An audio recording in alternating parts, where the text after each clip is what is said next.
1960s were incredibly active years worldwide for UFO sightings. Some of the most high-profile encounters happened in the decade of the 1960s, such as the Lonnie Zamora case from Socorro, New Mexico, the infamous Michigan swamp gas sightings, and a huge blackout in New England. And the subject of this video, from September 3rd, 1965, Norman Muscarello at Exeter, New Hampshire. The event actually took place about 10 miles from Exeter in the neighboring town of Kensington. It was 2 a.m. and 18-year-old Muscarello was on a dark and lonely stretch of road. The night sky was clear, no clouds, no rain. Norman had been visiting his girlfriend 10 miles away, missed his ride, and decided to hitchhike home. But the road was not traveled much at that late of an hour, and no ride seemed forthcoming, and he had already walked quite a bit of the way. Mr. Muscarello had just passed the Denning farm on the right. He took note of the 5 red lights low in the sky and flashing off and on, and the object that was as large as a house.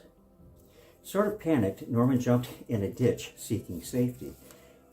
The object moving away from him gave him a sense of security as it hovered close to another nearby farmhouse.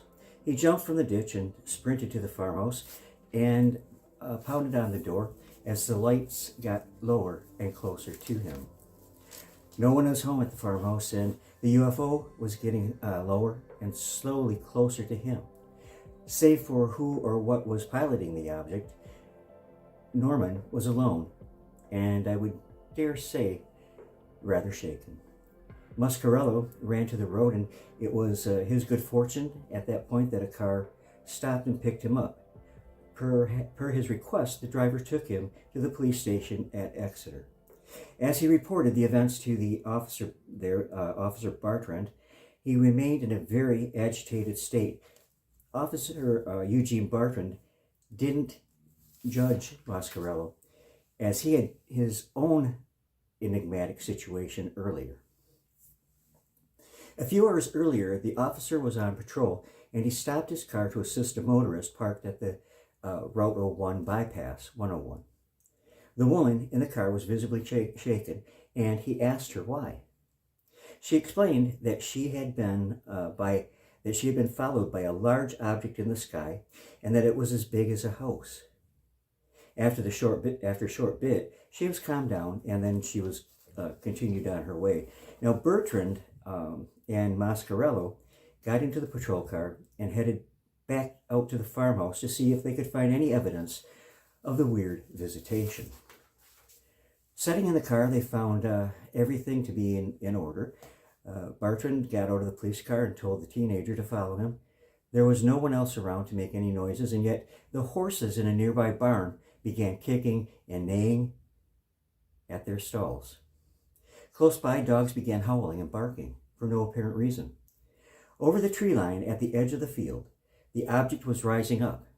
Bartrand grabbed the teen's arm and ran back to the patrol car. Calling in for help, Officer Bartrand yelled into the mic that, "My God, I've seen the damned thing for myself." And later he described the object as being brilliant, roundish, no sound, and white light filled the whole area, illuminated the area from that craft. While waiting for Officer David Hunt, Bartrand and Norman observed the UFO about 100 feet above them. It pulsated its lights from left to right and swaying back and forth.